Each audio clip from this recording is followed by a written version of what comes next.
Which is what if Naruto returned stronger than Gaara and declared war on Konoha? Naruto x Hinata Part 1. Naruto had successfully returned to Konoha with Sasuke.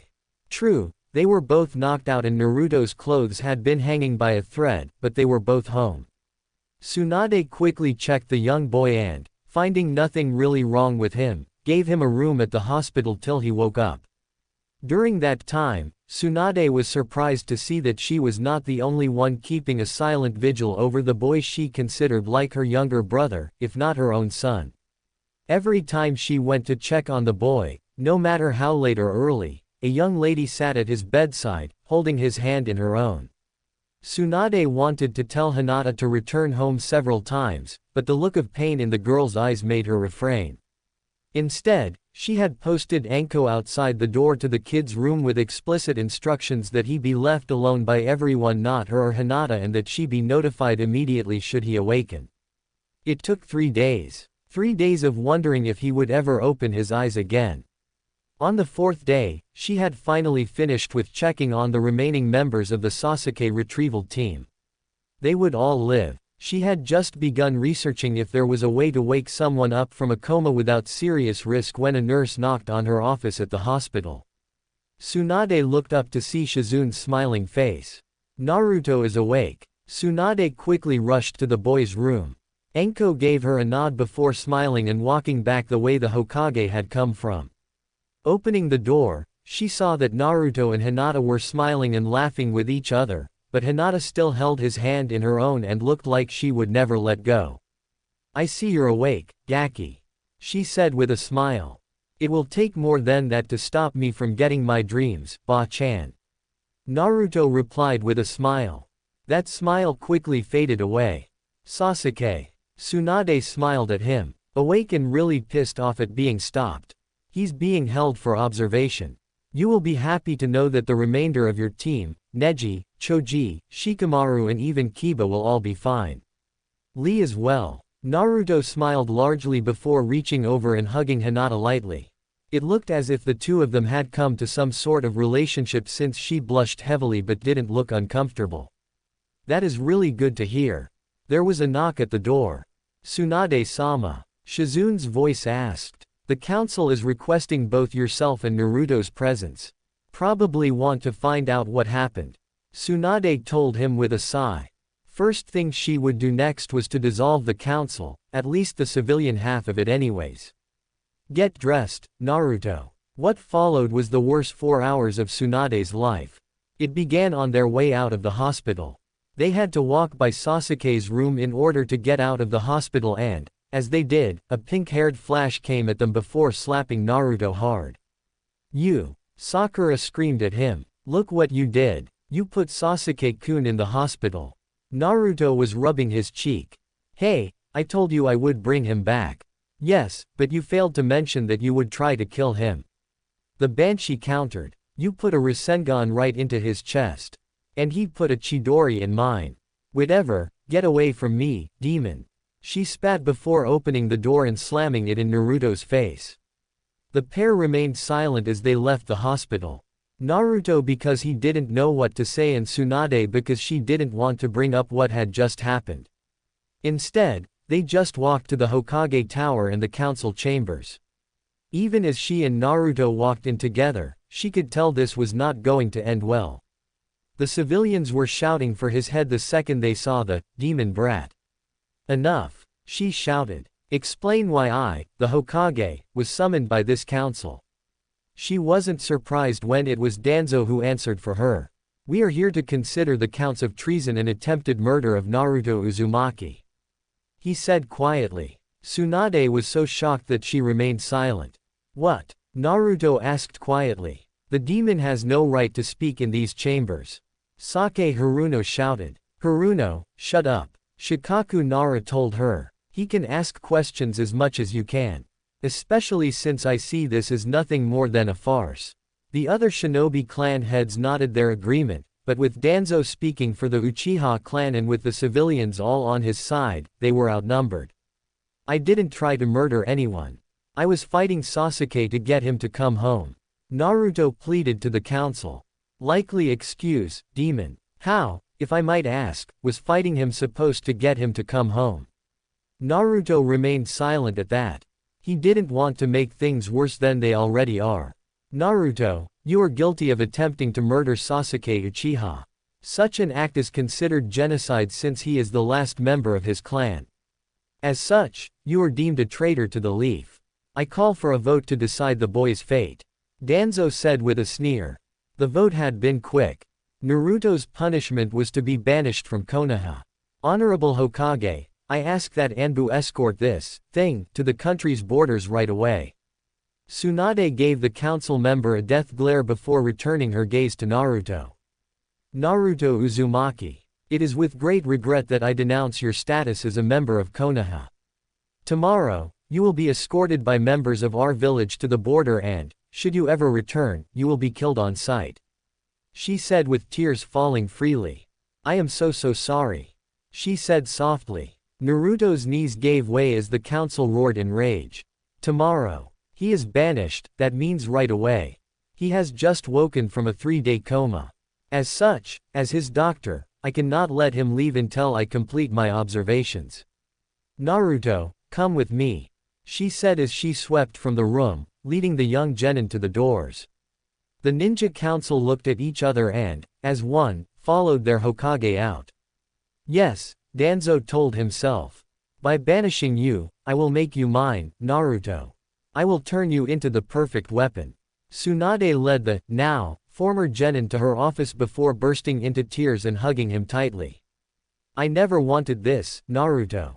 You don't deserve this. Naruto nodded. I know. I guess this means I will never find my dreams. He said softly. You might never be Hokage, but I know a vast number of ninja who are going to be upset to see you leave. Jiraiya's voice came from the open window. Besides, since you have nothing to lose now, I say we finally tell him. He told Tsunade. She nodded her approval. I think you're right. Naruto, I think we should tell you about your parents. She told him as they gave him his birthright. The large scroll of his father's jutsu.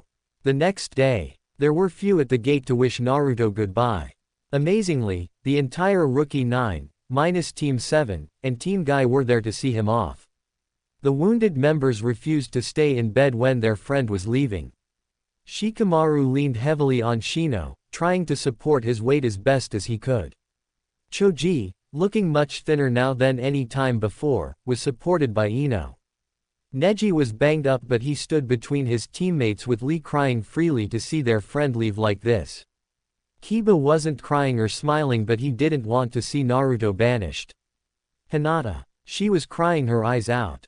Tsunade couldn't blame her. The girl had a giant crush on the boy and finally got her wish to start something with him but, before that relationship could ever even start, it had been crushed by the foolish council. Naruto tried to smile weakly but, at seeing neither his team or his sensei, the fake smile vanished. Iruka was there, looking crushed, but Kakashi was not. Hell, even the other sensei were there and all of them showed remorse for the young boy. Iruka-sensei. Naruto said softly. I have to give this back to you. I'm sorry I couldn't hold up my end of the deal. He told him. Iruka tried to smile but it hurt too much to even try. Keep it, Naruto. You will always be a Leaf Shinobi in my head.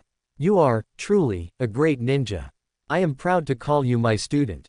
He hugged everyone goodbye, Hinata twice, before turning to Tsunade. Say the word, Gaki, and I'll be coming with you. She told him. He shook his head. I can't do that. This village needs you. I need you here where you can do the most good. He told her before hugging her. Keep them safe. Especially Hinata. I'm afraid where this is going. He broke the hug before looking down. Slowly, he removed the cursed necklace from around his head. Here, I can't take this with me. He told her as he handed it back to its original owner. Tsunade shook her head. It's yours now, Naruto. I cannot take it back from you. She stood straight at that before nodding to the Anbu at the gate. These nice men will escort you out, Naruto. She said in her official voice. The laugh that came from Naruto surprised everyone. Why? I'm not actually here, he said with another laugh before turning into a puff of smoke. Tsunade, and everyone else, couldn't help but start to laugh. Naruto, the worst ninja of his graduating class, had just pulled one over on the council by making sure he couldn't be assassinated at the border. As the laughter faded, however, their despair at losing perhaps the greatest potential since Minato Namikaze was too great for all those assembled. Present day. Tsunade slammed her fist into the desk once more. It had been 1 year since she had lost all hope in her job. 1 year since she lost the last member of her family. Rummaging through her desk drawers, she pulled out a full bottle of sake and starts to find comfort as her mind returns to that awful week. That had been more than a year ago now. Since then, everything had gone to hell. The first thing that happened was the cut-off in trade from the Land of Wind. Shortly after, they received word from Suna that their alliance with Konoha was now void. Especially since the brand new Kazekage was personal friends with the now banished Naruto. Gaara delivered the news personally by walking into the council chambers and releasing his killer intent on all who were assembled.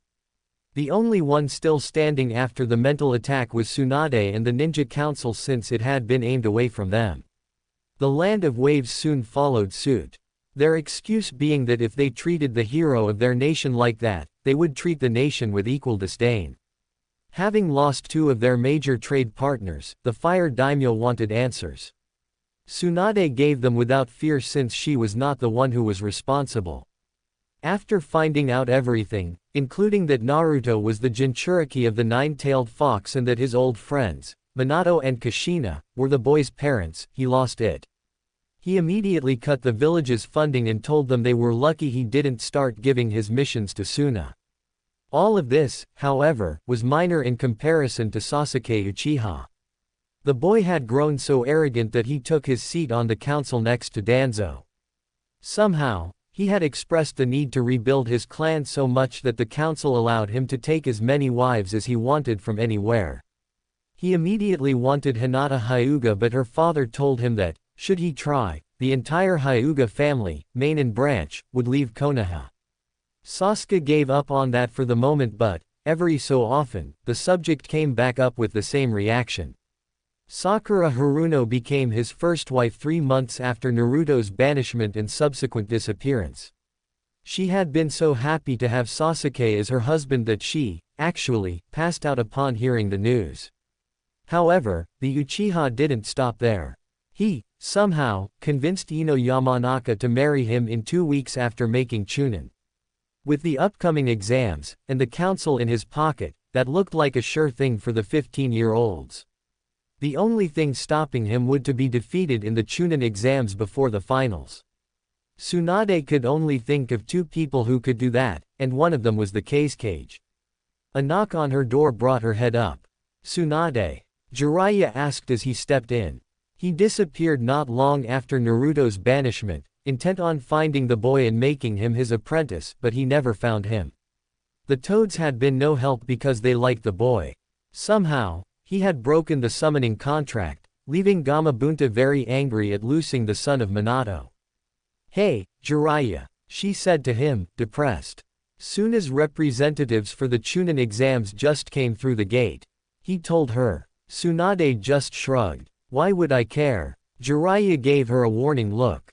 "It's the siblings," he told her. "Gaara is their leader, I guess, but they also have a 4th member. Don't know much, but he's hidden in a cloak and hood. I can tell, he's dangerous." Tsunade shrugged. "Well, I guess we will have to worry about people ending up dead again this time. Temari and Kankuro have no love for the village, Gaara even less." Jiraiya nodded his agreement. "What can we do?" Tsunade gave a grin as she raised the sake bottle on her desk. "Konoha. Remember, we are doing this for a reason," Temari told her brother. Kankuro just nodded. "I know. Fight hard, beat up Team 7, leave the rest relatively unharmed." "Do you think they found someone to fill in?" Gaara nodded. "Trust me, Team 7 has been increased to full strength. They will make it into the exams. This village wants their precious Uchiha to become a Chunin as much as I want his head." He turned to their 4th member of this team. "Are you sure about this?" The last member nodded from inside his hood.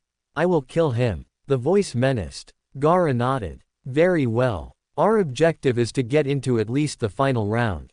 Mission objective is to get Sasuke Uchiha. All three members of the Sand Siblings team nodded. The fourth member started walking away. Gaara quickly stopped him. No, we must wait. If you do it now, they will just kill you. The hooded man nodded his head. I apologize, Kazekage-sama. I let my emotions get the better of me. I know. Don't worry. You're one of us now. I have no doubt in my mind that you will be the one to come out on top. Especially with your new techniques. The hooded man nodded again. Tamari, can you deliver these for me? He asked as he handed her a pair of scrolls. Why her? Kankuro asked. Gaara shook his head. 2 reasons, first is that Tamari won't kill anyone on complete accident while walking through the streets. I said I was sorry. Kankuro told his brother. Second, because she is a woman. The hooded man said as he and the Kazekage walked away towards their hotel. Kankuro followed not far behind as Tamari left on her new mission. Hinata Hyuga was deep in depression. Even after a year, nothing could cheer her up. She spent her time walking around the town, not really watching where she was going. Kiba had tried for weeks to cheer her up and nothing worked. He even attempted to henge into Naruto but that had ended up with him getting punched in the face by the depressed Hyuga. Shino and Kurenai had tried to talk to her but nothing worked. Her own father had dropped the mask of hatred that he had on for most of her life and that still did nothing for the poor girl. The only one who could get her to talk had been Tsunade. That had just turned out information on why she was depressed. That reason was Naruto. She wasn't watching where she was going, like she had begun doing since he left, and thus walked right into someone. SS Sore Rai. She stuttered. It's okay. A familiar voice told her. Looking up, she found out that the voice belonged to Tamari of the Sand. Hinata Hyuga. Correct? She asked. The dark-haired girl nodded, not trusting her voice. I have something for you. She told her. She removed a small scroll from her belt and handed it to the blushing Hyuga. Don't worry, nothing will harm you. Especially in the exams. I promise you. What is TTH this? She asked. A letter. She told her as she started to walk away. From a friend. Hinata looked at the scroll before slowly unrolling it. Hinata Hyuga. I know we have never really been on the best of terms but I have some news for you. I know you have been depressed and hurting. I know this because of what Naruto told me about you. However, I need you to do something for me. I need you to be strong. Naruto is safe and healthy. I just talked to him before writing this for you. He asked me to relay you a message. I will be there for you. Now, I'm here in town for the Chunin exams. I am the Junin for the team that I had previously been a member of. If you would like to talk, I have left instructions with the front desk of the main hotel that you are a welcome guest. I hope you would see fit to take the time to visit. I have much to tell you. Gaara. Hinata quickly left towards the hotel, rushing to meet the Kazekage. Another knock broke the drinking party of Jiraiya and Tsunade. Yeah, the Hokage answered. Shizune stuck her head in. Lady Tsunade, I have a scroll for you from the Kazekage. Tsunade stood and took the scroll from her assistant before opening it. Lady Hokage, I apologize for cutting off all ties between our villages. I know you understand why I did it but I think I should explain several things first. I couldn't believe that your council would throw out their greatest weapon. The power that Naruto has was something that no one can really understand who doesn't have the same power. He helped me understand it so, in turn, I helped him harness his. That's right, I have met with Naruto. For reasons I cannot say, I will not say where he is. I want to make sure he is as safe as you do. After all, he is my friend. What I can tell you is this, he is healthy, safe and secure. I am staying in your village, as I am sure your spies have told you. I am the leader of my siblings' team. If you want to talk, I would love to talk with you about anything other than politics, since we are no longer allies. Maybe you could talk with a member of my team. He has been having some trouble this past year. Gaara. Tsunade sobered up fast as she read the letter before handing it over to Jiraiya to read. He, as well, sobered up as he read. I guess we go see the cage, he told her as they left together. Gaara's hotel room. Gaara sat with his back to the wall. Temari had just returned from her mission and sat by the door, cleaning her fan. His brother sat on the other side of the door to the room while his fourth member stood just inside the outside balcony, looking out on Konoha. I can't believe that we are standing here, looking at Konoha, he said softly. Gaara nodded. I know. I never really expected to return here ever again. Especially after my last visit here, he said as he stood next to his teammate. There was a knock at the door. Gaara, I have the Hokage, Jiraiya, and Hinata Hyuga out here, Kankuro said as he stuck his head in. Gaara nodded to Temari and she got up to join her brother. Give us a few moments and then show them in, he said as the door closed. He turned back to the last member of the team. Are you sure about this? Revealing all this information before the exams. The man shrugged and shook his head as he raised his hood up and covered his face. No, but these three are the ones who deserve to know. After all, they are the three closest. He shut up as the door opened to allow in Temari. She led the small group in and was followed by the Hokage, Jiraiya and Hinata before Kankuro came in behind the Konoha ninja. He closed the door and performed several privacy jutsu. Gaara, Jiraiya began. I hope it was okay that I came along. The cage nodded. Perfectly fine with me, Jiraiya-sama. I assume you are all here to learn of our dear friend.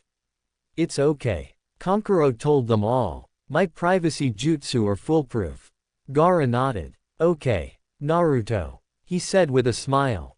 They all nodded. You have seen him, talked to him, shared a meal together, fought. You would think the two of them were brothers with the way they act around each other. Temari said with a grin. He says hi, by the way.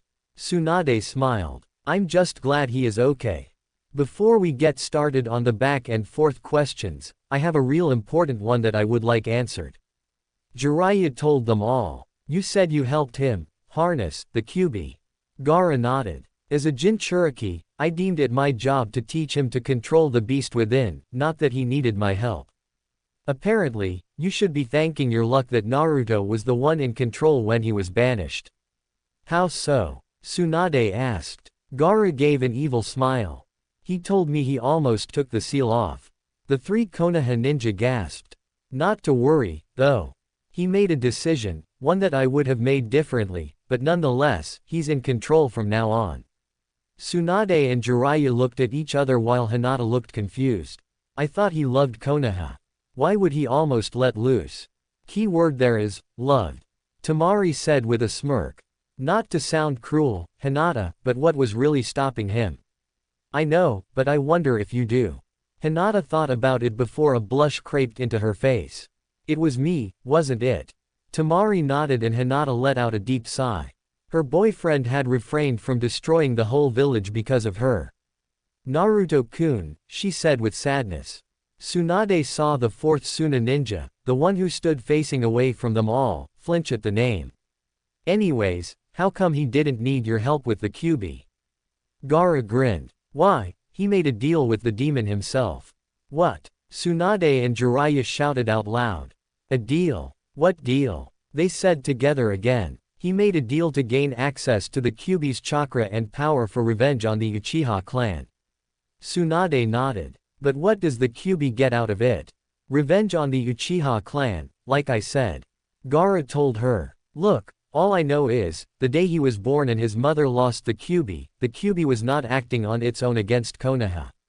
It was being controlled by an Uchiha. Jiraiya frowned in concentration. It all makes sense, now. He said. What does? Hinata asked. The Yondaime, the last thing he said to me was a name. Madara Uchiha. I didn't get it but now I do. Madara is, or at that time was, still alive and in control of the Nine Tails. Tsunade and Gaara nodded. Anyways, Naruto made a deal. He got the increase in power while he swore he would kill Madara, Itachi and Sasuke to rid the world of the Uchiha. Tsunade smiled. Is it sad that I wouldn't care less for him if he did? Everyone shared a laugh. Still, I must apologize to you, Lady Tsunade. This isn't an apology from the cage to the Hokage. It's me to you. I didn't want to cut off all our relations. However, I needed to make a point. She smiled a soft smile. I know, Gaara. If Naruto was Hokage and you had been banished from Suna, he would have done the same thing. The hooded figure moved again, causing Tsunade's eyes to watch once more. Still, I can't believe what this village did to him. Especially after I learned that his F.A. Gaara. Tsunade cut him off. That is an S-class secret. The four Suna ninja laughed lightly.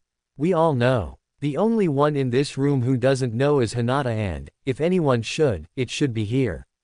Especially with how the brat feels about her.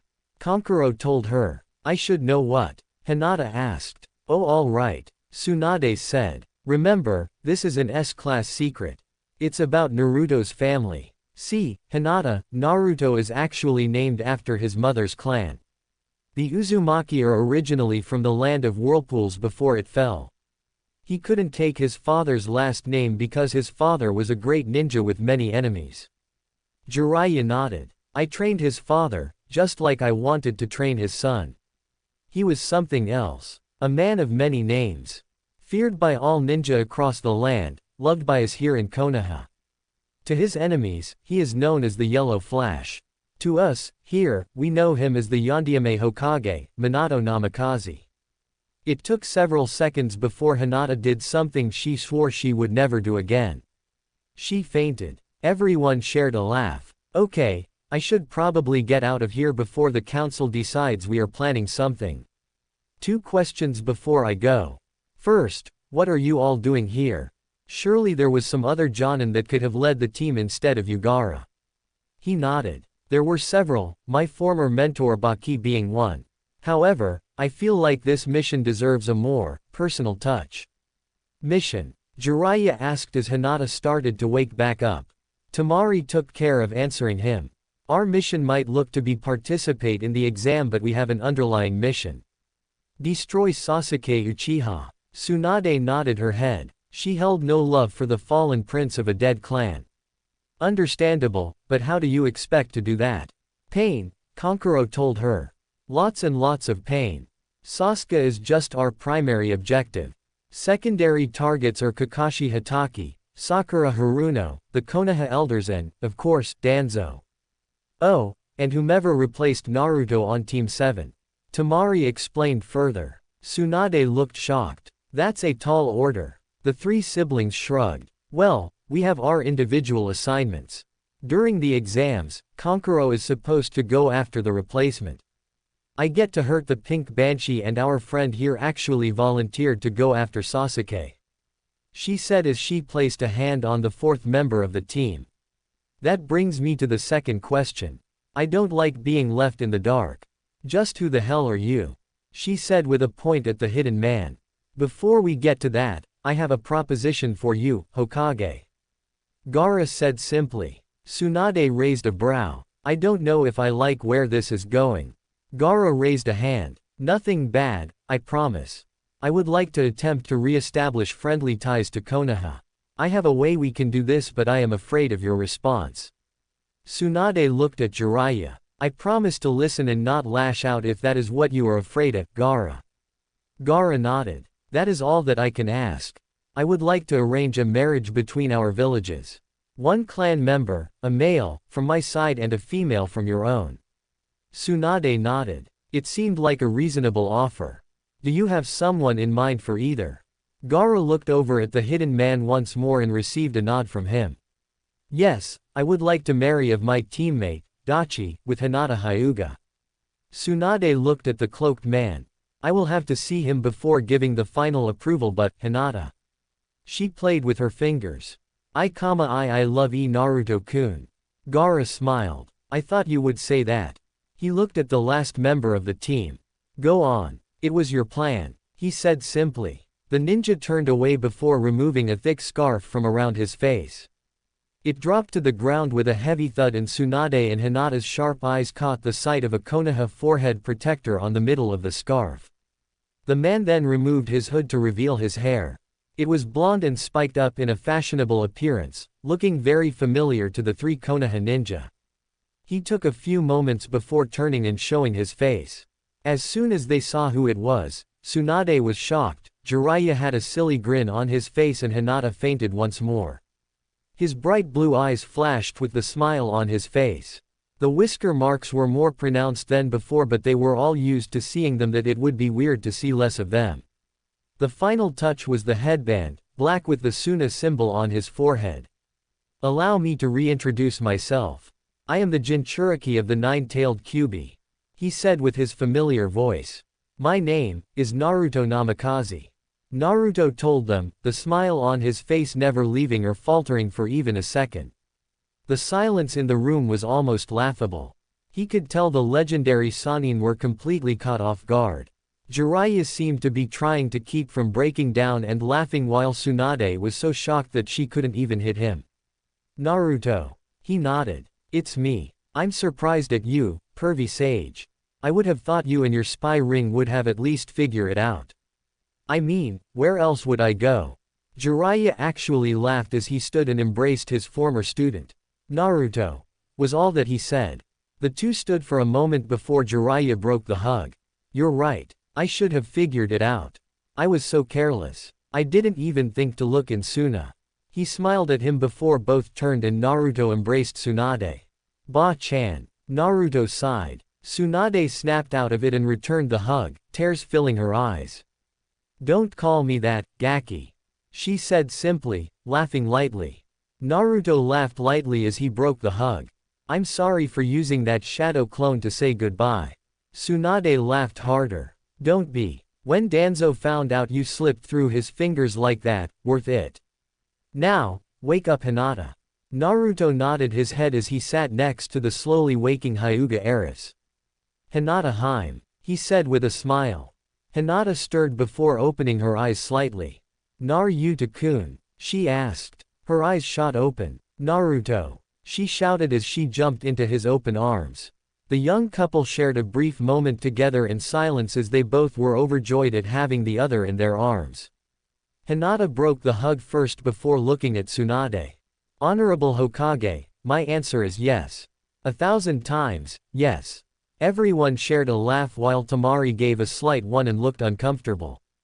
How am I supposed to beat her? She thought. Well, Cage, I guess that is your answer. Why don't the four of you swing by the council chambers tomorrow for our meeting and we will announce it then? She looked at Naruto. Are you going to remain hidden throughout the exams? He nodded. Until I get my hands on Sasuke, yeah.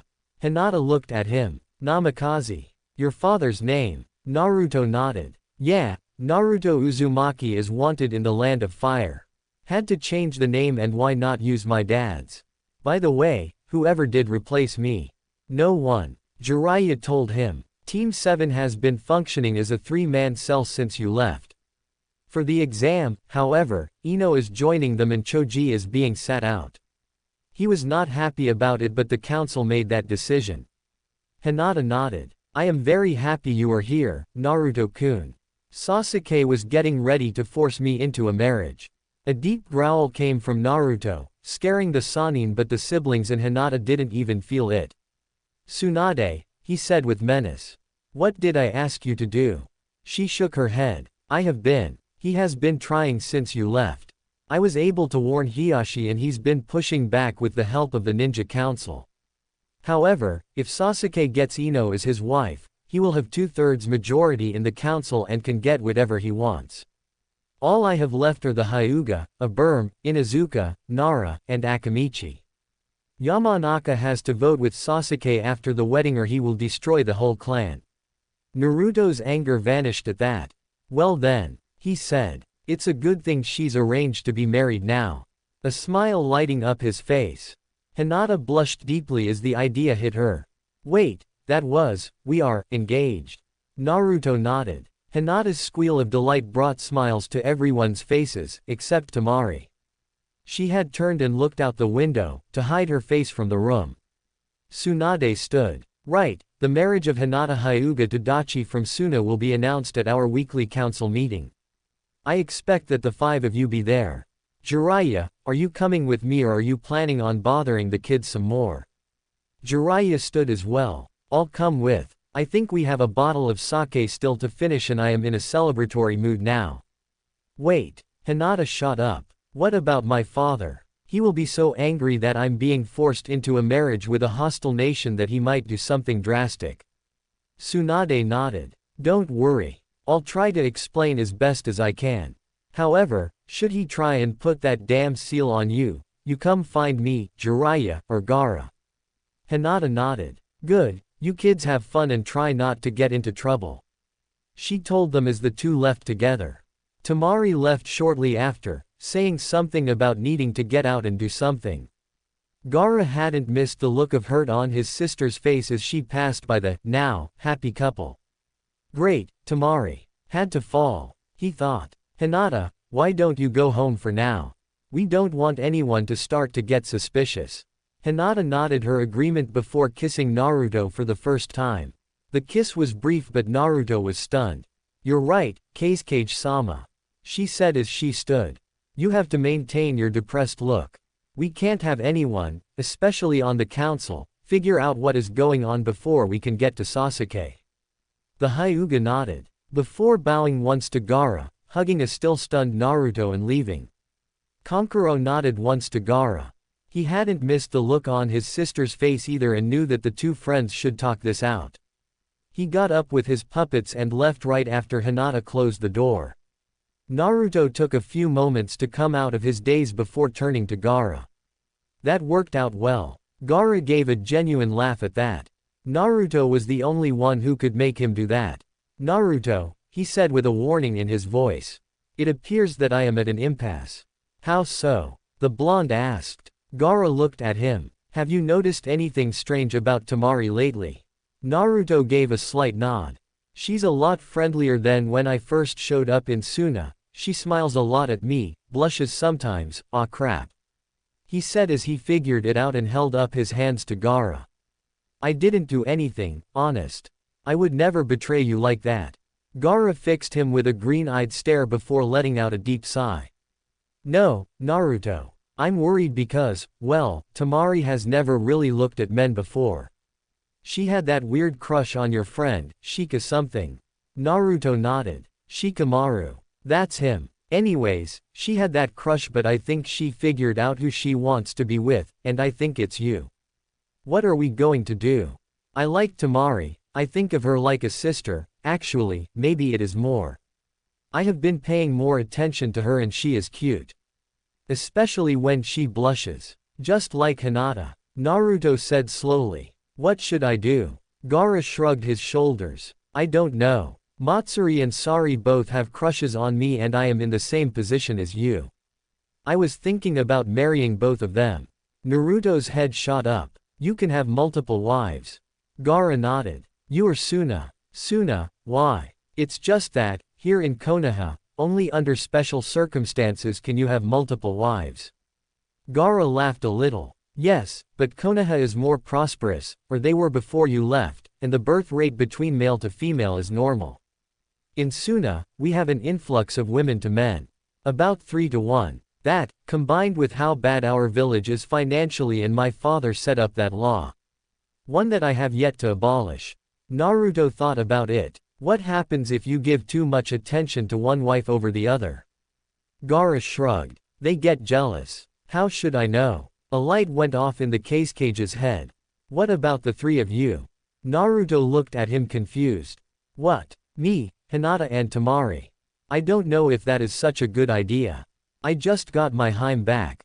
I don't want to lose her again. It hurt too much the first time. I also don't want to hurt Temari because she is special to me too. Just, let me talk to her. Find out if this is genuine or not. Gaara tried to explain. If it is, maybe the three of you should sit down and talk about it. Naruto nodded before slamming his head against the table. It had been such a good day too. Next day, Konoha Council Chambers. Naruto had wrapped up his face once again. It felt nice knowing he was about to walk in to announce his marriage to Hinata, even if he was using his undercover name. Gaara looked over at his team and saw the looks of determination in their eyes. Right. We can either enter now and brood or wait for the perfect moment. Brood. Kankuro said. I like brooding. It's fun to creep out people like that. Yes, but at least 4 of our targets are inside. I say we make an entrance. Dachi agrees with me, Temari said with a wink at Naruto. Naruto was happy his face was covered to hide his blush. He just nodded once to show that she was correct. So, together, they waited until they heard the right time to act. Now on to new business. Tsunade said, bored out of her mind as she lifted a scroll. I have a letter from the cage. What does that demon want? A voice called out. Gaara looked around at the team and they all shared the same grin. If that wasn't a perfect open invitation, nothing was. They all released their killing intent as Gaara slammed the doors to the chamber open and walked in. Tsunade was impressed with the display and it showed. She had to raise a hand to her mouth to cover the smile on her face. The remaining members of the council shrunk away with fear. Even the ninja council had felt it and they all looked very uneasy. Gaara purposely stopped in the center of the chamber and crossed his arms as his team fell in behind him. They were spread out with Kankuro to his left, Temari to his right and Naruto Dachi with his back to Gaara to watch behind them. Their teamwork together had them very comfortable with each other. I'm waiting. Gaara growled. Tsunade nodded. I was just about to inform the council of the request. She said as she unrolled the scroll. The Land of Wind is offering to establish relations again. That's good news. Maybe the Land of Waves will follow and we can get our trade back. Sake Haruno told the council. They make a request, though, to cement their relations. They want a union between the 2 villages. She raised her eyes and closed the scroll. They want to arrange a marriage. Gaara nodded as the council debated amongst themselves. Naruto's eyes caught sight of Sasuke and Danzo talking to each other. Before he knew what he was doing, he released another wave of killing intent that dwarfed the last one. The room fell into very dead silence. Temari reached over and grabbed his wrist to calm him down. She had also caught sight of the 2 targets sitting together, but she also had the Hyuga clan in her sight and Hinata's eyes would not leave the man she had fallen in love with. I request a marriage between a female of one of your clans for my student, Dachi. Gaara explained as he waved a hand at Naruto's back. He comes from a long line of ninja in Suna and one day might replace myself as cage. Naruto felt the hard stares into his back. Why does he hide his face? A council member asked. Is he hideous or something? Gaara gave off a wicked smile as Temari tapped Naruto. He released another wave of killing intent making everyone shiver. No, the only people who see his face outside of Suna are the ones that he has vowed to kill. The demonstration was enough to call for a vote. Surprisingly, every single member of the council and ninja council voted for the union. Tsunade nodded. Do you have someone in mind or is it up to the council to decide? Gaara nodded once more. We would like to ask Hinata Hyuga. No. A voice called out. Naruto was surprised to see that it wasn't the man he expected to cry out in anger at hearing that. He expected Hayahi, Hinata's father, to denounce the idea. However, it was actually Danzo who said it. The Hyuga clan is too important to give one of their members to Suna. Tsunade looked at Hiyashi and the pair exchanged looks, remembering their conversation the day before. Previous day. Thank you for coming so soon, Hiyashi. I apologize for the short notice. Hiyashi nodded. I assumed that it was important and urgent since you had Jiraiya-sama as a messenger with nothing written down, that this was urgent. Now, how may I help, Hokage-sama? Tsunade motioned for him to take a seat. As I know you are aware, the Uchiha clan has expressed a vast amount of interest in your daughter. I would rather turn my entire clan over to Orochimaru than let my daughter marry the Uchiha. Tsunade nodded. However, the village elders have brought this to my attention. She told him as she handed him a sheet of paper. Hiyashi picked up and began to read.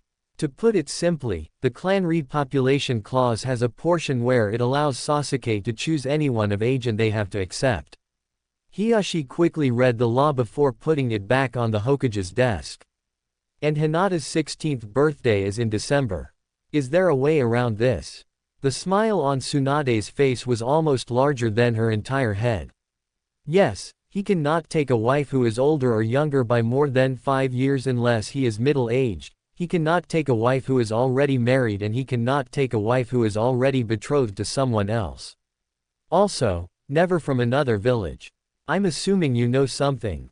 2 things. The first is that I had a very interesting conversation with the Kazekage earlier. Hiyashi's brow raised. He is wanting to establish relations with Konoha again. Hiyashi nodded. That is good, but what does that have to do with Hinata? That's the second thing. In return, he wants to set up an arranged marriage between our villages. Before you ask, I've met the young man. Very nice and strong, but there is something about him that I just can't out my finger on who. Hiyashi was many things. Clan leader, honorable, devoted father, widower. None of those things were stupid. He had learned the art of innuendo. He picked up the hint Tsunade dropped and noticed her finger pointing at a picture on her desk. He looked at the picture and saw who was inside. It was of Tsunade just before she returned to Konoha. With her were Jiraiya, her assistant Shizune, and Naruto. Naruto. He raised a brow and received a very subtle nod. Naruto is alive. Not only is he alive, but he now is in Suna and trying to set up a marriage to Hinata without giving away that it is him. Does my daughter know about this possible arrangement? Tsunade nodded. She was there when it was made. Met the man and everything. She has expressed great interest in the idea but was worried about your reaction. Again, Hiyashi picked up on the hidden language. Hinata knows that it's Naruto. They all wanted to make sure I knew who the boy really was before they sprung the idea on me. I have to hand it to all the parties involved, this is very well thought out. I see. Well, if Hinata has no objections to the marriage, then I will allow it if it will keep her safe from the Uchiha. However, we have a slight problem. The clan elders will not allow her to leave this village without the caged bird seal. To tell the truth, I have to agree with them, for her safety. Tsunade was an expert with innuendo. The elders will kill her before letting her leave without the seal. Naruto is going to be pissed. I understand. That is most unfortunate. However, it is a clan decision and I cannot interfere. I will let the Suna representatives know. Hiyashi held up a hand. Let them know that it will be the modified seal. Tsunade looked surprised. Modified. Hiyashi nodded. Ever since the Chunin exams last year where Naruto fought Neji, I have been working on a caged bird seal that has the effects of the normal one without the main branch being able to inflict pain on the sealed. The seal locks down the Byakugan upon the death of the sealed, but it also, somehow, makes it so that the sealed cannot pass on their Byakugan to future generations. Tsunade nodded. How come I have never heard of this? Hiyashi bowed his head. Because we have yet to try the seal out. Like I pointed out, it would remove the branch house from the Hyuga clan itself, and that is something that I cannot do. I have become almost obsessed about these damn seals as my daughter. I want to unify our clan once more, and, in order to do that, I need to figure out how to make this seal work. How do you know it will remove the Byakugan from the children if you haven't tried it yet? Heishi smiled. I can see it. Minato did teach me some things about seals before he passed away, and I have a copy of one of his scrolls all about sealing. Hiyashi remained quiet for a brief moment in time as he thought about it. I have to think about this, but, so far, it would be the best way for this to turn out. The elders get their seal and I make it so that she cannot be punished. Hinata might not be able to give birth to Hyuga children, but she will, instead, be the mother of Naruto's. Tsunade nodded her approval as well. Very well. I will leave it to you. I will inform the Suna. She smiled again. Any questions for me on your end?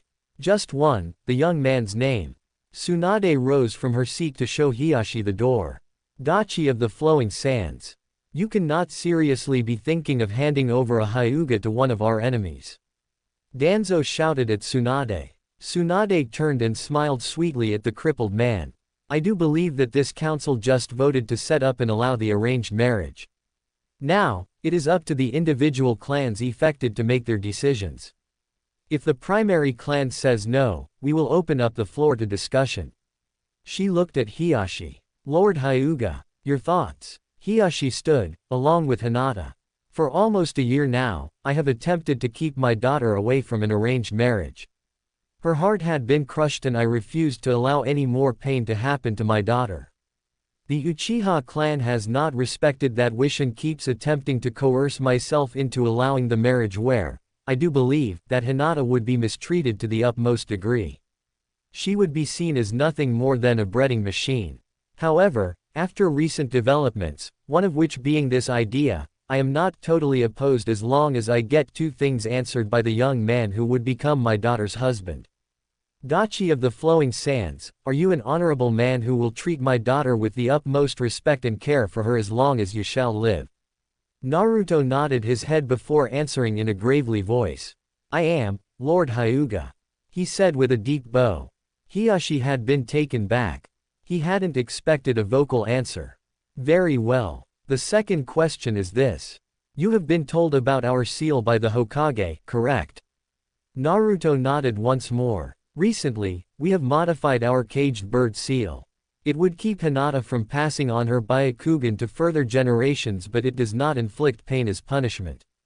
If the ability is what you wanted, it will not be given at all to your children you would have out of the marriage. Honest to Kami truth, is this a problem? Naruto exchanged a look with Gaara. I believe Dachi is most worried about being lied to about the pain as punishment idea.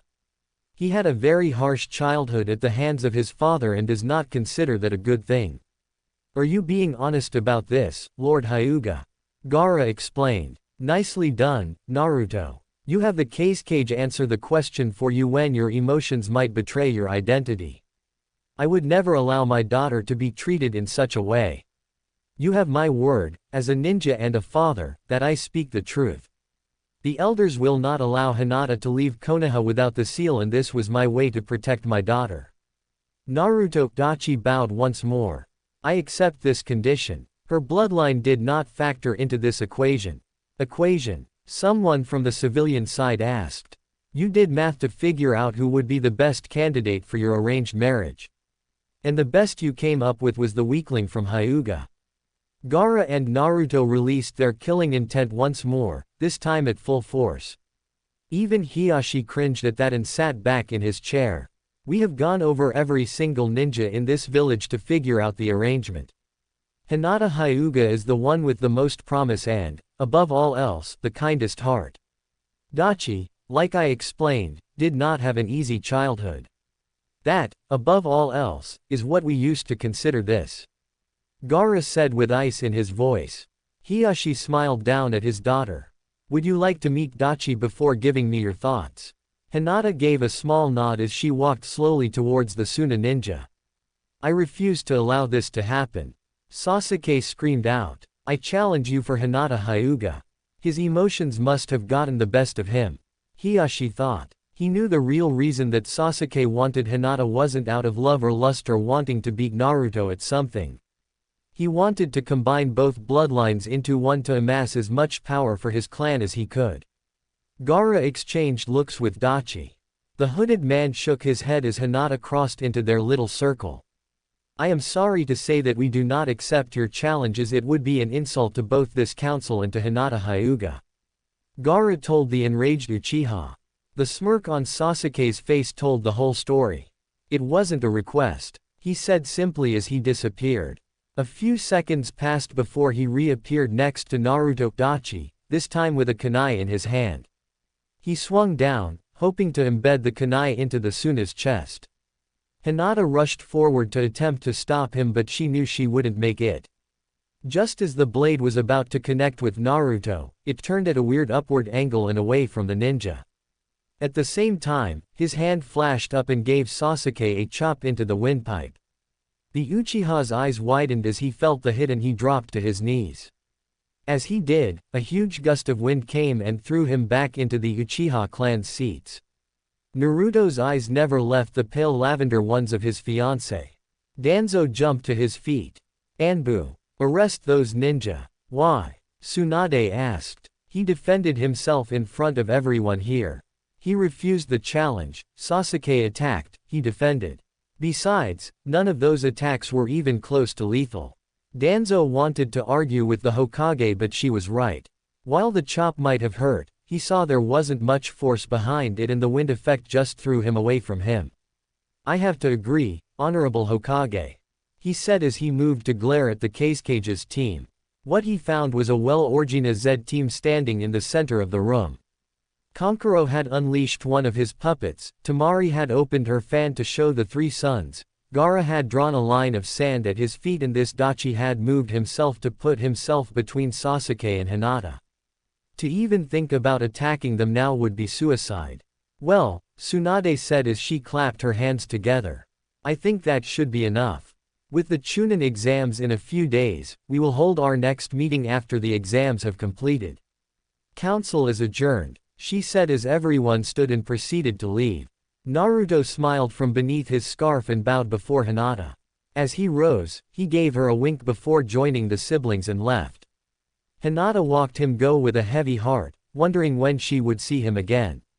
A sound caused her to look over her shoulder to find her father and Tsunade standing there. I think I've made my decision, father, she said with her depressed voice. I know, dear, was all Hiashi said as they left together. Very well played, Naruto. You made Sasuke look like a power-hungry idiot. Hinata remained her depressed self, and you didn't give anything away for the exams while defending yourself. There may be hope for you left.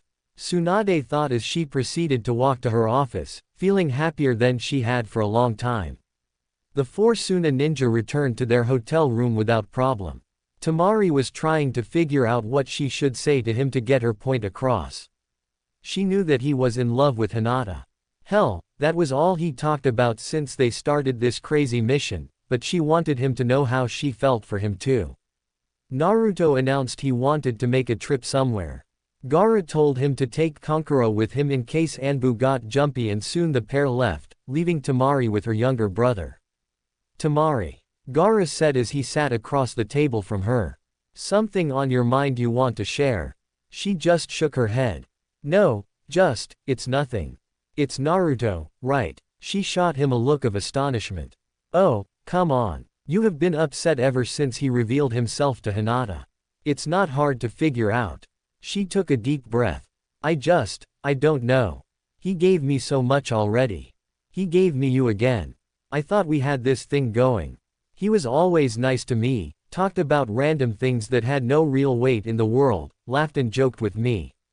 I felt like I was really getting to know him and everything, and then, the second we get back here, he goes back to Hinata.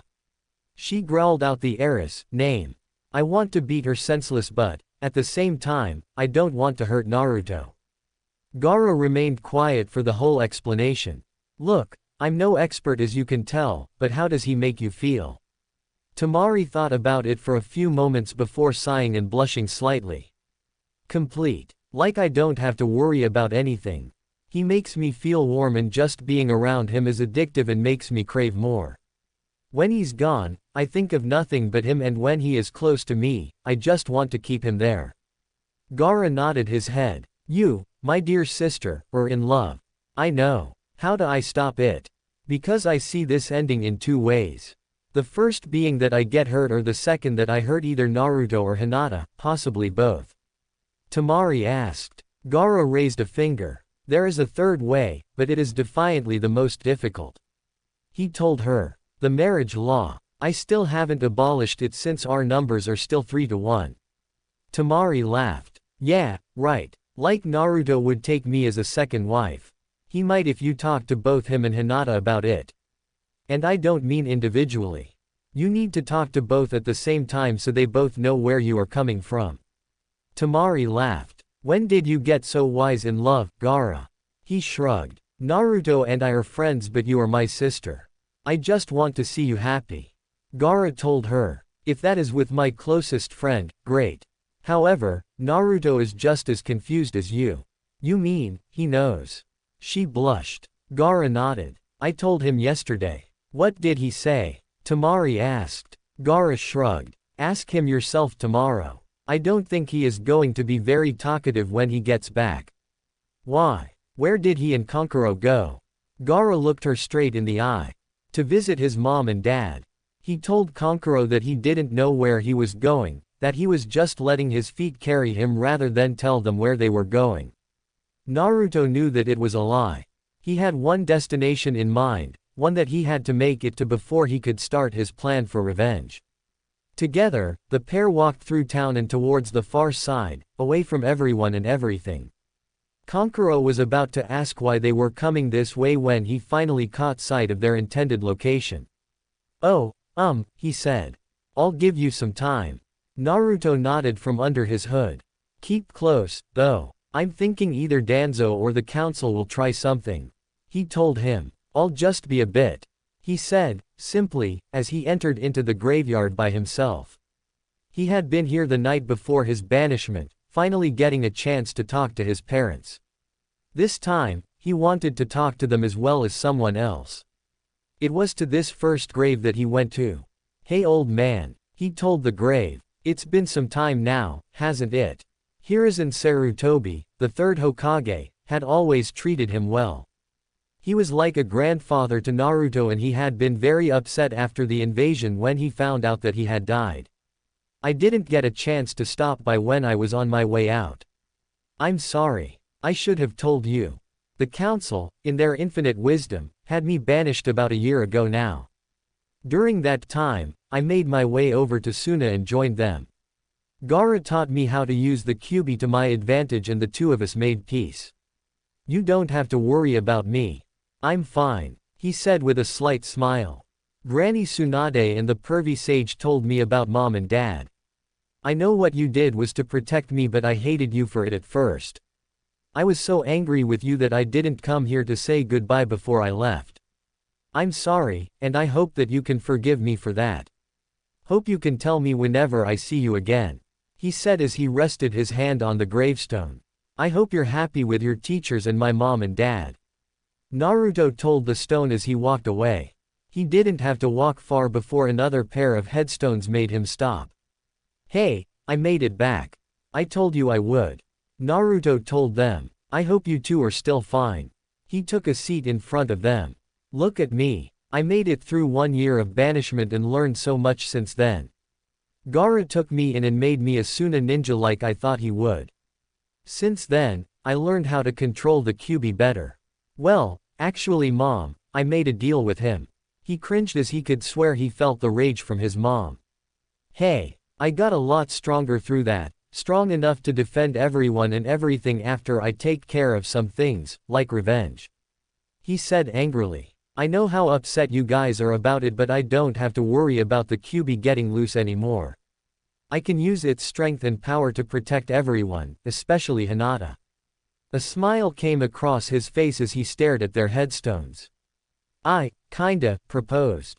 By kinda I mean that we entered into an arranged marriage. But, I wish you were here, Dad. I could use your advice. You could have just asked me." Kyuubi's voice filtered through his head. "Kyuubi, what do you know about girls?" "No, I have something for you," the tailed beast told him before he felt himself enter his mindscape. Naruto found himself not where he expected himself to end up.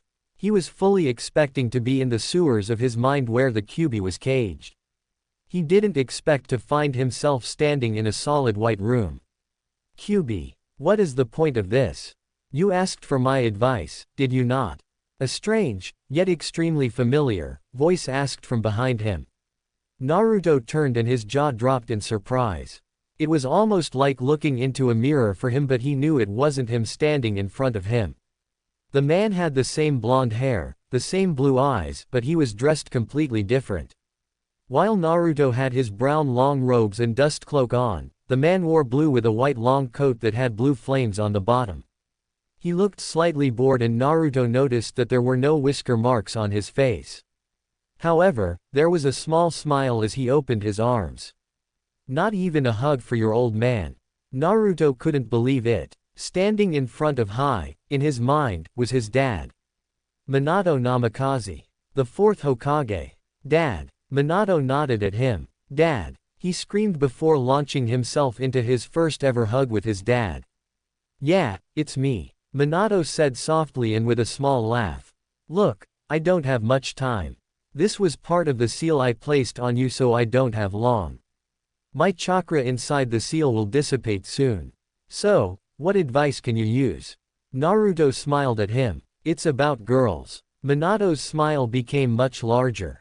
Ah, yes, Hinata and Temari. At Naruto's confused look he explained. I'm a part of you and the Kyuubi. I can see what you have done. Now, my advice, you need to talk to both of them and then to Hinata and Temari alone. You need to talk to Hinata first after that since she will be your first wife. She might get jealous and, let me tell you, a jealous wife is not something you really want. What happens if they agree to the three-way marriage? Naruto asked. I mean, I can barely talk to Hinata and Temari without messing up. How can I juggle having them both as my wives? Minato shrugged. That is something that you three need to talk about. I think, if you remain calm about it and are completely honest with them, then you will be surprised. He said with a smile. Listen, I don't have much more time. I have one thing for you, my only gift from father to son. He said as he placed a hand on his forehead. Find the house. It's still standing and it's located in Training Ground 3. Take Hinata, Temari too, with you. I'm sure the Hyugas can find it if they are looking for it. Now, I have to go. He said as he rustled Naruto's hair. Your mother and I are so proud of you. Believe in yourself and your abilities. Keep your family safe, son. Naruto smiled once more before hugging his dad. I love you, Dad. I will, I promise you. Believe it. Minato did that as he smiled down at his son. I do, son, and I love you too. The white space slowly dissolved until Naruto found himself back in the recesses of his mind. Thank you, Kyuubi. It actually smiled at him. Not a problem, Kit. Let me know if you ever want to talk with your mom as well. She left a bit of her chakra as well so she could stop you from taking the last part of the seal off. That is where your dad's chakra came from. Naruto nodded. Maybe some other time. Why show this to me now, though? The vision began to disappear again. You asked for it, was all the Biju said as Naruto returned to the real world. Dachi. Kankuro's voice screamed into his ear. Snap out of it. We got a problem. Naruto stood at that moment and turned around. Kankuro had deployed Salamander to stand between the pair of them and the 5 black-cloaked figures in front of him now. Let me guess, Danzo. Naruto growled in his Dachi voice. Kankuro, can you promise to help me make sure none of them get away? The smile on his brother's face was larger than Naruto remembered ever seeing. Oh, I think I can do that. Naruto nodded as he looked at the 5 Anbu agents in front of him. Last chance, leave now and you will live. The second I take this hood off, you will die. None of the black cloaks left. Very well, Naruto said, dropping the growl for his voice. I guess I will have to kill before the exams. The Anbu agents looked confused as Naruto dropped his scarf from his face. Who? One asked them. Oh, allow me to introduce myself. My name, Naruto removed the hood, is Naruto Namikaze. He said as he charged up all of the power the Kyuubi gave him at once. Shadow Clone Jutsu. He whispered as 4 clones appeared. Let's go. Temari and Gaara were waiting for the pair to return from Naruto's little journey. I hope they are okay. Temari said to no one. Gaara actually laughed slightly. Well, let's think about this. Kankuro took Salamander and Crow with him so he has his strongest offense and defense on him. Naruto has perfected his defense, has unlocked his full Kyuubi form and is far stronger than he was when he defeated me. I think they will be fine. But Naruto wants to keep from announcing his presence. If he unleashes, he will give away that element of surprise. Gaara nodded. Yes, but I don't think he will unleash just yet. Do you? If he finds Sasuke on the street, yeah, I do. Especially after that attempt to attack him. The smile on Gaara's face rivaled that of the one Naruto used to wear before his exile. He was fine. He had his defense up. Didn't you see it? Temari nodded. Yeah, but I've never seen anything like that before.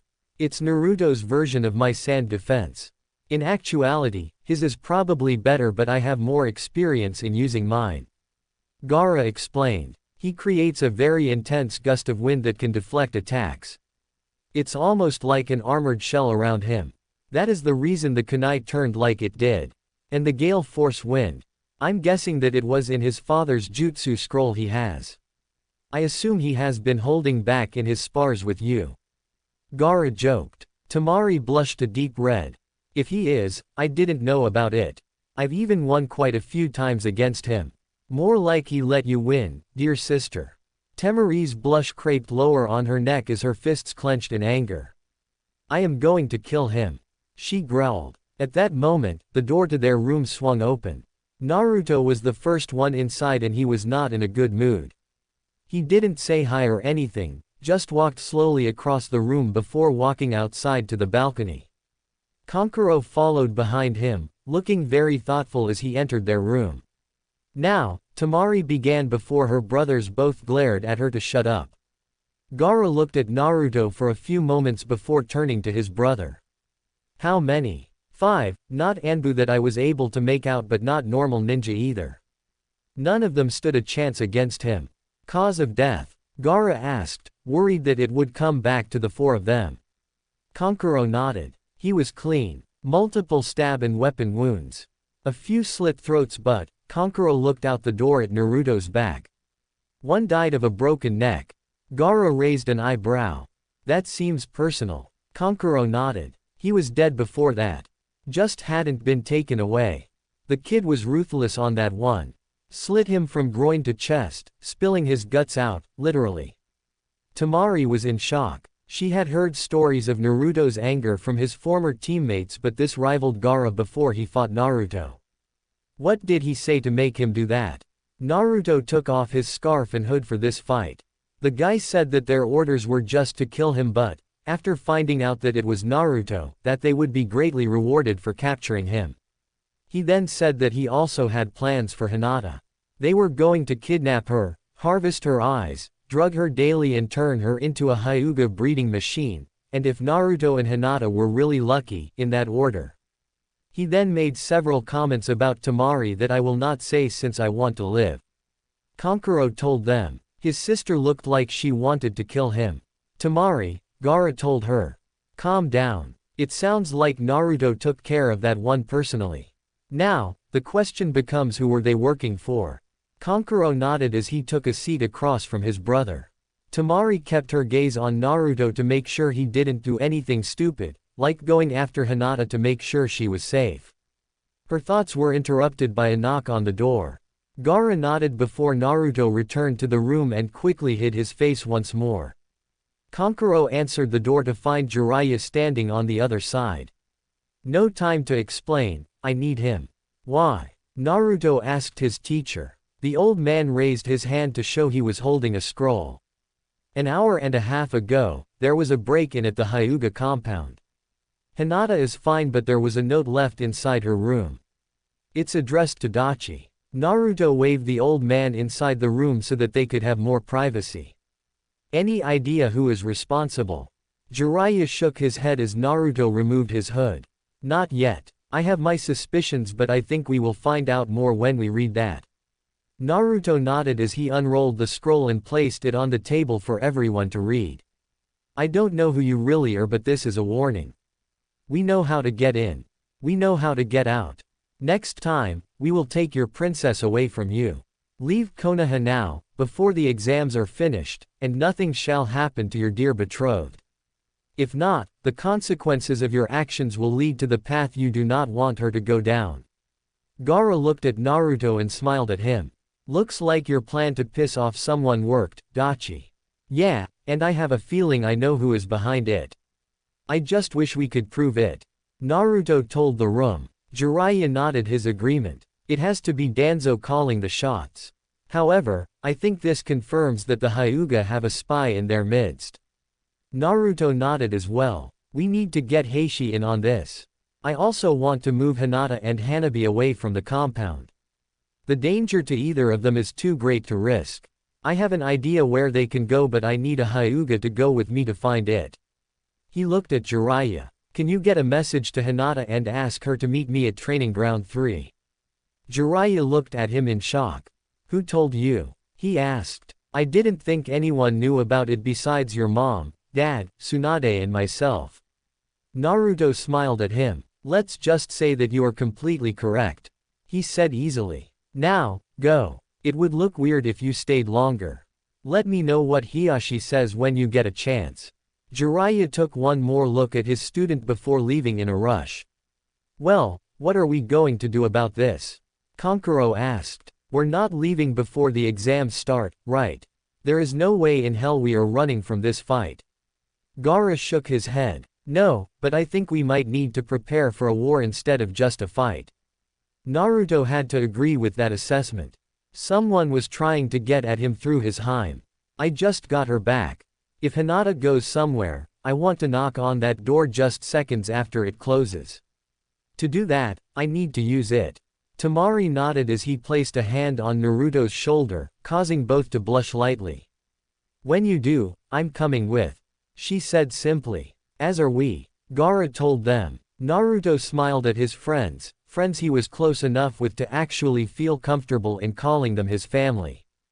Day of exams. Naruto walked slightly behind Temari and Kankuro as they entered into the exam building. He knew that his job was to stay as hidden as possible and not to try and break his cover. So far, he had refrained from using any jutsu that could be traced back to him. I can't wait to get my hands on that traitor. He growled quietly as the three made their way into the first exam room. Temari nodded her agreement. I know. It will be so nice not having to cover for you anymore. She teased him. Naruto just grunted at her. Their relationship had improved again to what it was before they had left Suna. Naruto was happy because he felt like Gaara was right. He had started to notice the little things that she did around him that told him what her feelings were. What are we going to do about the third member? Kankuro asked. Naruto shrugged from his hidden hood. It's not like it's her fault. Ino just got trapped in a bad situation. So, if we get a chance, we can see if she will walk away. If not, well, then we stick to the plan. The three of them sat in the back and watched groups of ninja arrive. Naruto was very happy to see that both Team Guy and Team 8 showed up together and in high spirits. He watched as Hinata exchanged looks with Temari, and he knew what was being said. Hinata moved to come and say hello, but a raised hand from Temari and a look at her teammates stopped her in her tracks. Naruto was secretly happy that Hinata and her team didn't come anywhere near them. It would be difficult to explain his scent and chakra signature to Kiba and Shino. After all, the team was made up of the best tracking clans in Konoha. He highly doubted that his scent had changed much from living in the desert or that his chakra was different from merging his chakra with the Kyuubi's. Temari moved so she stood in front of him. At the same moment, Kankuro closed in around his other side so that they effectively had him blocked in. Don't, was all Temari told him as she motioned with her head over her right shoulder. Naruto looked and let out a deep growl at the sight before him. Team 7 had just entered the room. First to enter were Sasuke and the newest Uchiha, Sakura. They both walked with an air of confidence that Naruto couldn't believe. Neither had changed much, other than getting taller. Sasuke was still wearing his pure black uniform with the white bandages. Sakura had traded her long dress in for a tank top and black skirt. Naruto was happy to see that his friends all glared at the pair and kept their distance. Trailing behind them was Ino. She looked very similar to when Naruto had last seen her when she had been supporting Choji. Her hair was still up in her high ponytail, she still wore her purple skirt and shirt, but Naruto noticed that the sparkle in her eye had been removed. It looked as if she had been defeated already just walking into the exam. He was glad, however, to see that his friends didn't hold her in the same light that they did the Uchihas. Naruto wanted longer to study Sasuke when he was away from Danzo, but a puff of smoke caught his attention. Their examiner had arrived. He had been expecting Ibiki again, but he smiled through his scarf and hood at the familiar face in front of the classroom. He was dressed as many of the Konoha shinobi were. His hair had been tied back into a ponytail and his dark eyes had a slight smile to match the one on his face. The only noticeable thing was the large scar running across the bridge of his nose. "All right everyone," Uruka told the class. "Welcome to this Chunin exams. I am Uruka Yumino, your Jonin instructor for this first part of your exam. This is to be a written test. You will have 1 hour to complete these 20 questions.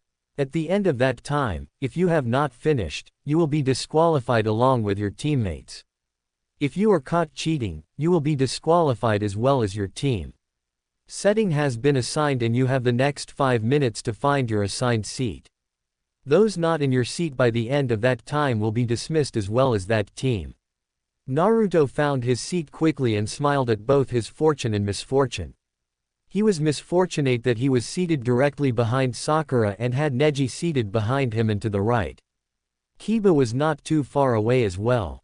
His fortune, however, was that he was seated next to the same person he was last year. Hinata Heim, he said in his dachi voice while bowing before his fiancée. She smiled at him before bowing as well. Dachi-sama, she said lightly. She tried to keep from shouting for joy at being near Naruto for the next hour but didn't want to give away the blonde's plan. Very well, Ruruka said shortly after. We shall begin. You have 1 hour starting, now. Naruto smiled as he watched everyone struggle to begin. He had a plan for how to pass this part of the exam and he knew he could pull it off. So he sat back and watched as everyone worked on their tests while he remembered what happened a week ago. Flashback. 1 week earlier, Naruto, Hinata, Temari and Hanabi were sitting around inside of his family's safe house. They had found it the day before and Naruto was happy that Hiashi had agreed to let the two girls live there until they could make sure they were safe at the compound or until Hinata left with Naruto. I still can't believe you were able to convince your dad, Hina-Heim. Naruto told her. She just smiled at him. Hanabi did all the work. I just nodded my head a lot. Hanabi, who was sitting next to her sister, smiled at her soon-to-be brother-in-law. It was easy. Father is a pushover for us and all I had to do was push those few buttons and got him to agree. Did he mention any ideas about who could be your possible spy? Temari asked the sisters. They shook their heads. He has ideas, most are not any better than the time Hinata was kidnapped. His major thought that the spy is actually on the Elder Council. Hanabi informed them. Naruto growled again, this time enough to make Hinata raise a concern. Naruto, what is with all the growling? You've done it multiple times since your return and I don't remember you ever doing that before. Naruto blushed slightly. Temari caught his eye and just shrugged. I never noticed the change but I wasn't around you often enough before your banishment. Naruto stood and paced slightly before looking at the three girls. Just after I was banished, I told you both I made that deal with Kyuubi, right? The elder two nodded while Hanabi just stayed quiet. Well, in doing so, the two of us got much closer than before. Parts of him are now a part of me. My growling, my sense of smell, the fact that I now possess twice the amount of chakra without trying, all can be contributed to Kyuubi. Hinata nodded. I guess that makes sense but why do you do it? Naruto blushed again. Well, I growl now when something angers me or, when I become territorial. Temari raised a hand to her mouth to contain the laugh that threatened to come out. Territorial? Hanabi asked. You ever see a wild animal become territorial when you get too close to its home or when it's defending its family? I have the same thing. Naruto explained. So you are territorial of Hinata? She asked. Naruto blushed again and Temari couldn't contain her laughter anymore. She ended up on the floor, laughing so hard. Suddenly, a thought hit her. Wait, what about that mission? She asked. Naruto gave her a look that made her realize that she was in trouble. Oh, what mission? Hinata asked. Naruto took his seat again on the couch across from the Hidwa sisters. We were given a mission just before we came here. It was to the capital of the Land of Wind. We were supposed to guard a high-ranking diplomat at some sort of fancy get-together. We made it through most of the night but just before we were to switch locations with Kankuro, this guy comes up and starts hitting on me. Temari continued. Naruto came right up by me and growled so menacing that even I was caught off guard. I growled at that guy because he put his hand on Tima-chan's. Naruto thought. He looked at Hinata and saw the hurt in her eyes at hearing that story. You could have waited, Tima. He said, using his nickname for her. She just shrugged. I figured we needed to talk. Hanabi, can you excuse the three of us? We need to talk about things. Naruto asked of the young heiress. She nodded her head and left for her bedroom inside the sparsely furnished safe house. I was really praying to Kami you would wait until after the exams to bring this up, he said as he ran a hand through his hair. I'm sorry, Naruto-kun. Temari said honestly. I just didn't want to drag this on. Naruto looked over and saw the amount of hurt in Hinata's gaze.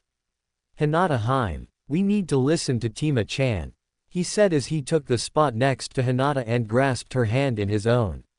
She looked over with tears in her eyes and he smiled gently. I'm not going anywhere and you are not leaving my side, he said with a smile.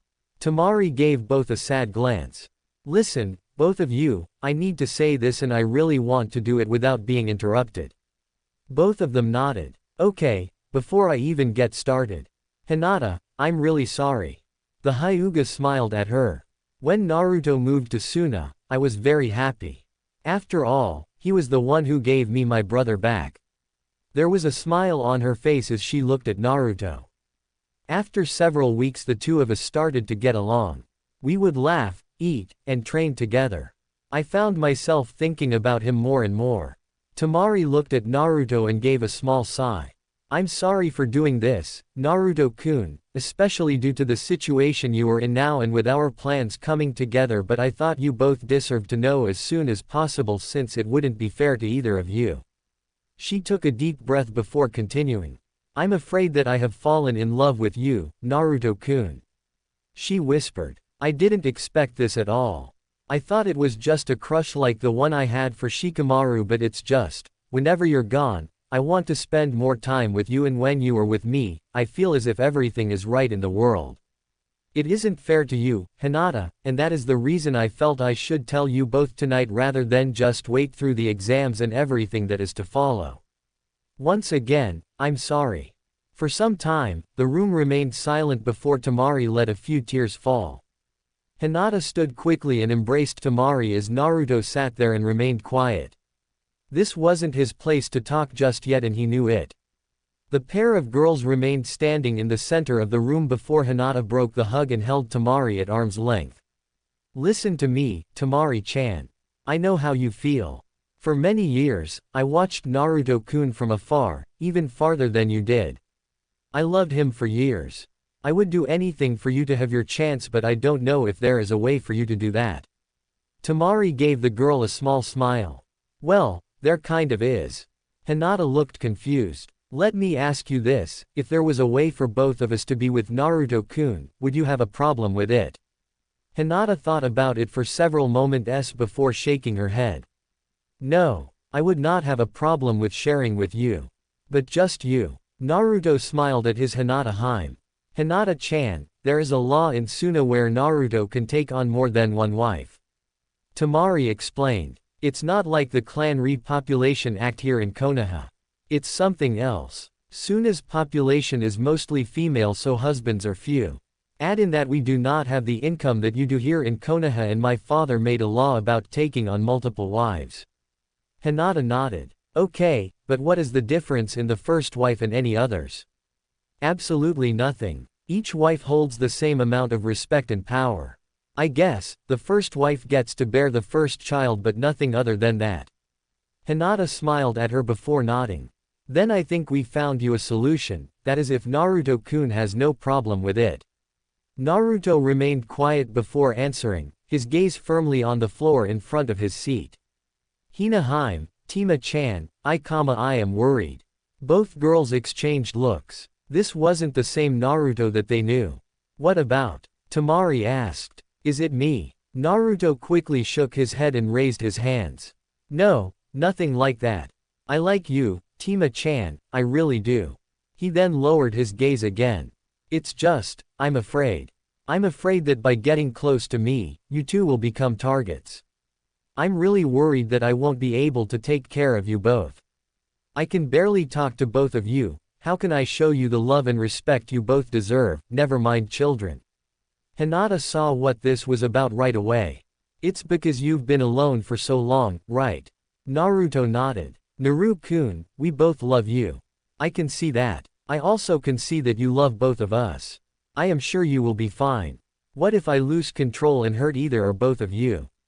Maybe I should just be alone for Naruto Namikaze. Both girls yelled at once. You deserve to be loved just like any other. Temari explained. Maybe even more so because of the way the village treated you.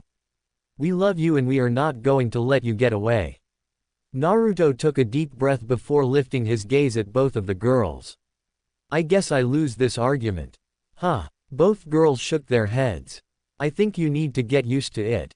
Temari told him. After all, you will have both of us as wives and the wife is always right. End flashback. A slight tap on his arm broke his concentration as he looked at Hinata next to him. She glared at him and then at the written test in front of him. He caught her hint right away as she raised her hand to show he had 5 minutes left. Naruto nodded at her before searching out a target. There were several to pick from. He really wanted to pick on Sasuke, but with the limited amount of time he had left he needed just to pick a random squad member and use his technique on them. He decided to use one of the aim squads. He had a member 2 rows ahead of him. He pulled his hands up into the sleeves of his robe and did the necessary hand signs. Kitsune art, memory steal. He whispered softly as he targeted the ninja. Suddenly, he felt the ninja's memories of the past hour flow into him and he quickly jotted down the completed test and finished just as time ran out. Pencils down. Iruka called out. He looked out at the remaining teams and gave a small nod. Very good. We have about 26 NA teams left. Congratulations on passing the first test. Naruto smirked. Once again, this first exam was designed to find out if you could gather information without being caught. As he thought about it, there was a crash as something flew through the window and landed in front of Iruka. Naruto made out the brown trench coat and smirked at seeing another familiar face.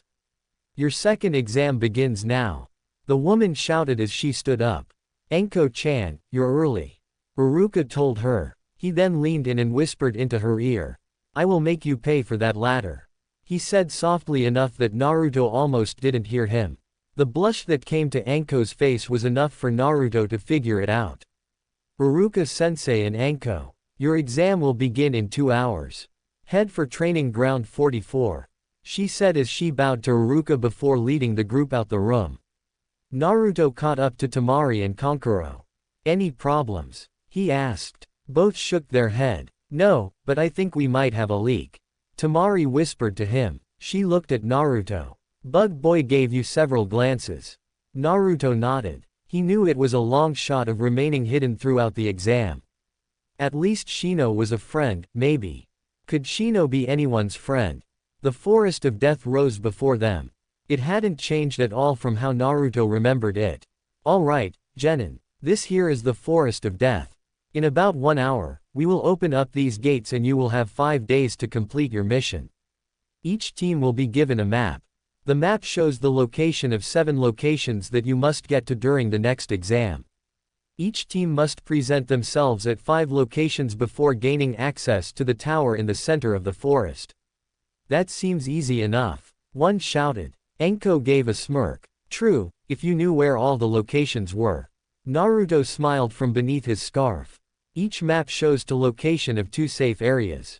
You must find the remainder on your own. She held up a piece of paper. Each team must sign this release waiver to enter this part of the exam. You have 1 hour. Naruto smirked. This was going to be easier than he thought. Next day. How many more? Kankuro asked as he and Naruto led the way to the center of the forest. Temari took out their pass scroll and counted. We have 6 so far. She told them. We just need location 4 and we got all 7. Naruto shook his head. No, 6 is enough. No reason to show off too much. He said simply as they continued walking.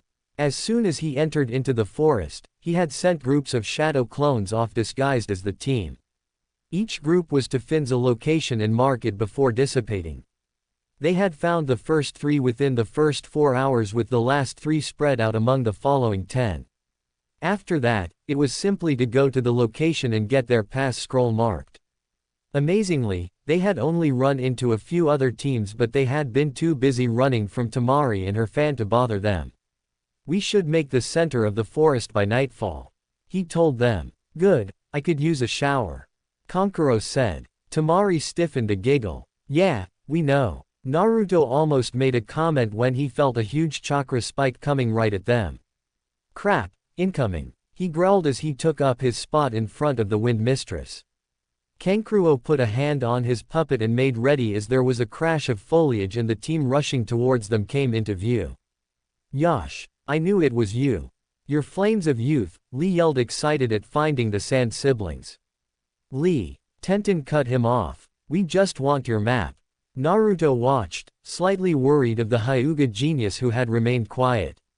Luckily, Neji did not have his Byakugan activated. What locations did you have? Naruto let out a stiff laugh as Temari answered. You have to ask nicely. Kankuro just shrugged. Does it matter? Dachi just said we had enough to pass. He said as he threw Team Guy the map. Here. Naruto gave the puppet master a nod as the three continued walking. You're just going to give it to them? Temari asked. Naruto just shrugged. They are friends. He growled in his Dachi voice as they passed and continued on their way. He felt the Hyuga turn his gaze on the three of them as they passed and he really hoped his identity was still hidden. If word got out before the finals. Naruto just prayed that Neji would keep his mouth shut for once.